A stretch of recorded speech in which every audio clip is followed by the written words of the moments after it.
আমি ঘুম থেকে উঠে পুরো হা হয়ে গেছি। দেখা একটু শ্রী, দেখাও একটু ফুলটা।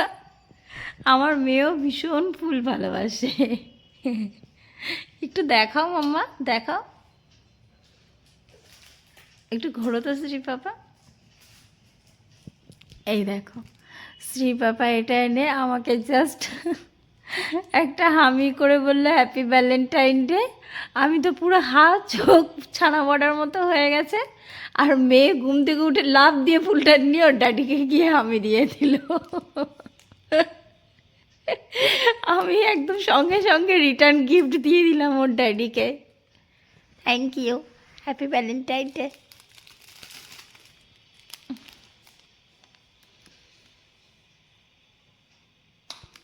খুশি?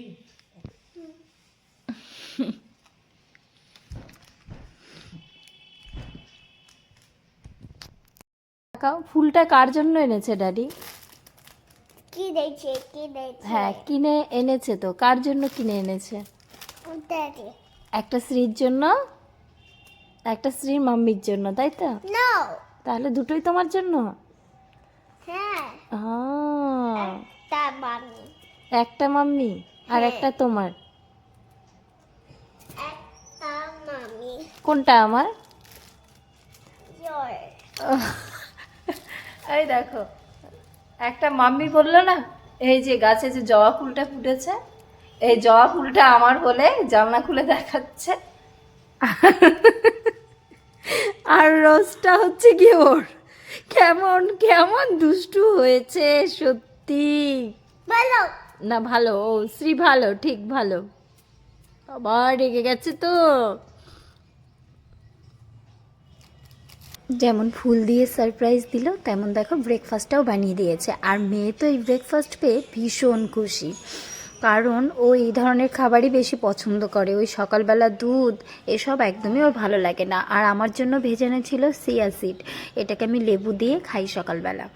তো অনেকটা চেষ্টা করছি যাতে ফ্যাটটা কমে। তো চিয়া সিড খেয়ে সত্যিই আমার অনেক ফ্যাট কমেছে, সঙ্গে জিরা জল, লেবু জল সবই খাচ্ছি। প্রচণ্ড মোটা হয়ে এসেছিলাম বাড়ি থেকে। তারপর দেখো এই যে বিছানা টিছানা সব গোছাতে হবে। আর আজকে অনেক প্ল্যান রয়েছে, আর দারুণ মজা করেছিলাম এই 14ই ফেব্রুয়ারির দিনটাতে। আর তোমাদের সাথে সমস্ত কিছু শেয়ার করব। জানো তো, আমাকে যদি হাজার হাজার কোটি টাকারও গিফট করো, তার থেকে যদি একটা ফুল গিফট করো তাতে আমি বেশি খুশি হই, কারণ আমার ফুল এতটাই ভালো লাগে। আর এদিকে আমার রাজকন্যা বসেছে ব্রেকফাস্ট করতে, ঠিক যেভাবে দিয়েছে সেভাবেই খাওয়ার চেষ্টা করছে। তারপর ওর বাবা বলল তোমাকে এইভাবে খেতে হবে না, তুমি একটা একটা করে খুলে খুলে নিয়ে খাও। কিন্তু না, ওকে চেষ্টা চালিয়েই যেতে হবে, প্রচুর চেষ্টা করছে। তারপরে যে বাবা বলার পর তারপর এই যে এইভাবে খেতে শুরু করেছে, সেটা তো ও পারছে না। তারপর লাস্টে নিচে রেখেই খাবে। আর আজকে আমরা পার্কে গেছিলাম, সুন্দর একটা রেস্টুরেন্টে গেছিলাম, সমস্ত ভিডিও আসবে খুব তাড়াতাড়ি। তার আগে বলে রাখি, যারা এখনও চ্যানেলটা সাবস্ক্রাইব করনি তারা প্লিজ চ্যানেলটাকে সাবস্ক্রাইব করে দিও এবং পাশে থেকে বেল আইকনটা ক্লিক করে দিও, যাতে আমি নতুন যখন কোনো ভিডিও দেব সঙ্গে সঙ্গে তোমাদের কাছে নোটিফিকেশানটা চলে যায়। আর যারা ফেসবুক বা ফেসবুক প্রোফাইল থেকে দেখছো, তারা কিন্তু, যারা পেজটাকে এখনও ফলো করনি বা প্রোফাইলটাকে এখনও ফলো করনি, তারাও ফলো করে দিও। আর ভিডিও ভালো লাগলে অবশ্যই লাইক কমেন্ট শেয়ার করতে কিন্তু একদম ভুলো না।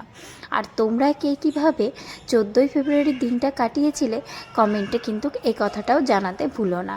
আমার ভিডিওগুলো দিতে একটু লেট হয়, তোমরা এবার অনেকেই ভাবতে পারো তোমার সব ভিডিওই দিতে লেট হয়। আমি ভেবেছিলাম যে না, এবার হচ্ছে ঠিকঠাকভাবে সব ভিডিওগুলো দেওয়ার চেষ্টা করব, কিন্তু মায়ের শরীরটা এতটাই খারাপ ছিল, প্রচণ্ড পরিমাণে সুগার বেড়েছে, সেই নিয়ে আমি প্রচণ্ড ব্যস্ত হয়ে পড়েছিলাম। তারপরেই হচ্ছে কি বিয়ের ছিল একটা দাদার, মানে জ্যাঠতো দাদার বিয়েতে তো যাইনি, রিসেপশনে গিয়েছিলাম, সেই ভিডিও আমি তোমাদের সাথে অলরেডি শেয়ার করে ফেলেছি। তো যাই হোক, এইভাবেই আমরা সকালবেলাটা কাটিয়েছিলাম। তারপর হচ্ছে গিয়ে বাবা আর মেয়ে দুজনে মিলে চলে গেছে দেখো ছাদে, ছাদে গিয়ে খেলছে, আর আমি ঘরে বসে জানলা দিয়ে ভিডিও করছিলাম যে ওরা কি করছে। আর বরকে বলছিলাম কি গো তুমি খালি গায়ে কেন গেছো, বলে গরম পড়ে গেছে না, ফেব্রুয়ারি মাস গরম তো পড়বেই। আর সেদিনে রান্নার দায়িত্বটাও নিয়েছিল আমার হাজব্যান্ড।